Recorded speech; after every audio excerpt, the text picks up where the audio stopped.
السلام علیکم، میں ظفاری آپ کے ساتھ ہم 24 ذی الحج وہ مقدس دن ہے جو واقع مباہلہ کی طرف ہماری رہنمائی کرتا ہے۔ واقع مباہلہ قرآن پاک کی آیا انما یرید اللہ لیذہب عنکم الرجس اہل البیت ویطہرکم تطہیرا کی طرف اشارہ کرتا ہے۔ روایت ہے کہ شہر نجران شام اور یمن کے درمیان کے شہروں میں سے ایک شہر تھا۔ اسی شہر کے نصارہ کے کچھ لوگ حضرت رسول اللہ صلی اللہ علیہ وآلہ وسلم کی خدمت میں حاضر ہوئے اور آپ صلی اللہ علیہ وآلہ وسلم سے حضرت عیسیٰ علیہ السلام کے بارے میں بحث و مباحثہ کرنے لگے۔ رسول پاک صلی اللہ علیہ وسلم نے فرمایا کہ حضرت عیسیٰ خدا کے بندے ہیں، ان کے پیغمبر ہیں، مگر خدا کے بیٹے نہیں ہیں۔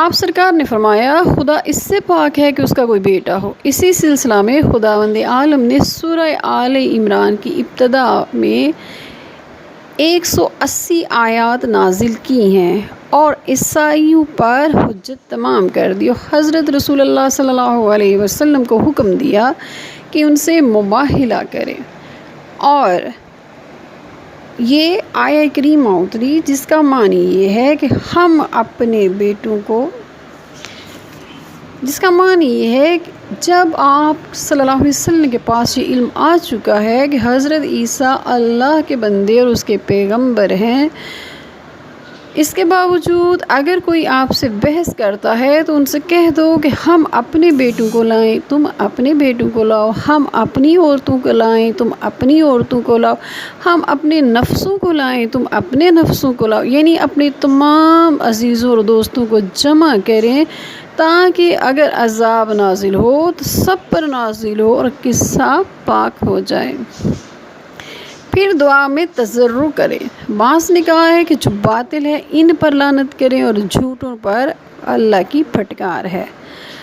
روایات میں لکھا ہے کہ جب یہ آیت نازل ہوئی تو حضرت رسول اللہ نے نجران کے عیسائیوں کو جمع کیا اور ان کے سامنے مذکورہ آیت کی تلاوت کی۔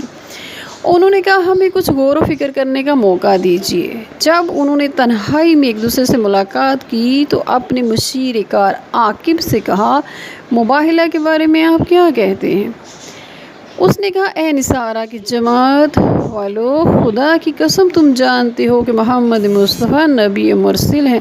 خدا کی قسم کسی پیغمبر کسی قوم نے ایک دوسرے پر لعنت نہیں کی ہے کہ جس سے ان کے بڑے زندہ رہے اور جھوٹے بڑے ہوگے، اور اگر تم ان سے مباہلہ کرو گے تو ہلاک ہو جاؤ گے۔ البتہ اپنا دین اور مذہب بھی نہیں چھوڑا جا سکتا، ان سے صلح کر کے اپنے شہروں کی طرف لوٹ جاؤ۔ دوسرے دن نصارہ نجران میں آئے۔ رسول اللہ صلی اللہ علیہ وسلم وعدہ گاہ پر پہنچ چکے تھے۔ حضرت امام حسین علیہ السلام بن علی علیہ السلام کو آغوش میں لیے اور امام حسن مجتبیٰ کا ہاتھ پکڑے ہوئے تھے۔ آپ کے پیچھے سیدۃ النساء العالمین تھیں اور امیر المومنین علی بن ابی طالب ان کے پیچھے تھے۔ حضرت رسول اللہ صلی اللہ علیہ وسلم نے اپنے اہل بیت سے کہا جب میں دعا کروں تو تم آمین کہنا۔ جب عیسائیوں نے یہ صورتحال دیکھی تو ان کے علماء اور عابدوں نے کہا اے گروہ نصارہ، ہم ایسے چہرے دیکھ رہے ہیں کہ اگر وہ خدا سے یہ دعا مانگیں کہ پہاڑ اپنی جگہ سے ہٹ جائے تو پہاڑ اپنی جگہ سے ہٹ جائیں گے۔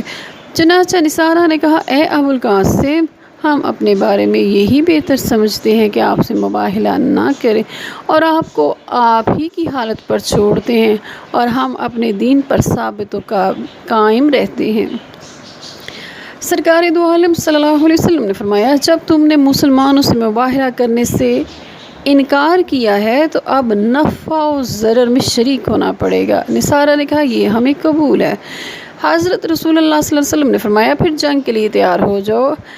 عیسائیوں نے کہا ہم عرب سے جنگ لڑنے کی طاقت نہیں رکھتے ہیں، وہاں آپ سے اس بات پر صلح کرتے ہیں کہ ہم سے جنگ نہ کریں، ہمیں ہمارے شہروں میں امن سے رہنے دیں، اپنے دین پر رہنے دیں، تو ہم ہر سال ماہ سفر میں 1000 ہلا اور ماہ رجب میں 1000 ہلا اور 30 عدد زرہ آپ کو دیا کریں گے۔ رسول پاک صلی اللہ علیہ وسلم نے ان پر صلح کر لی اور فرمایا قسم اس ذات کی جس کے قبضہ قدرت میں میری جان ہے، اہل نجران کے اوپر عذاب آنے ہی والا تھا، اگر وہ مباہلہ کرتے تو سب کے سب بندر و خنزیر بن جاتے اور وادی میں ان کے لیے آگ بھڑک اٹھتی اور خدا تمام نجران والوں کو ہلاک کر دیتا، یہاں تک کہ وہاں درخت پر بیٹھا ہوا پرندہ بھی نہ بچتا، اور اس سال کے آخر تک سارے نصارہ یعنی عیسائی ہلاک ہو جاتے۔ اس واقعہ میں حضرت سیدہ فاطمہ الزہرا سلام اللہ علیہا، ان کے شوہر اور ان کی بیٹوں کی ایسی فضیلت و منقبت ہے جس کے برابر کوئی چیز نہیں ہو سکتی۔ روز جزا حضرت سیدہ فاطمہ السلام اللہ علیہا عالمین کی خواتین کی سردار ہیں۔ یہ فقرہ اس حدیث کی طرف اشارہ ہے جو اس سلسلے میں وارد ہوئی ہے کہ حضرت سیدہ فاطمہ الزہرا سلام اللہ روز قیامت عالمین کی خواتین کی سردار ہوں گی۔ وما علینا الا البلاغ المبین۔ والسلام علیکم ورحمۃ اللہ وبرکاتہ۔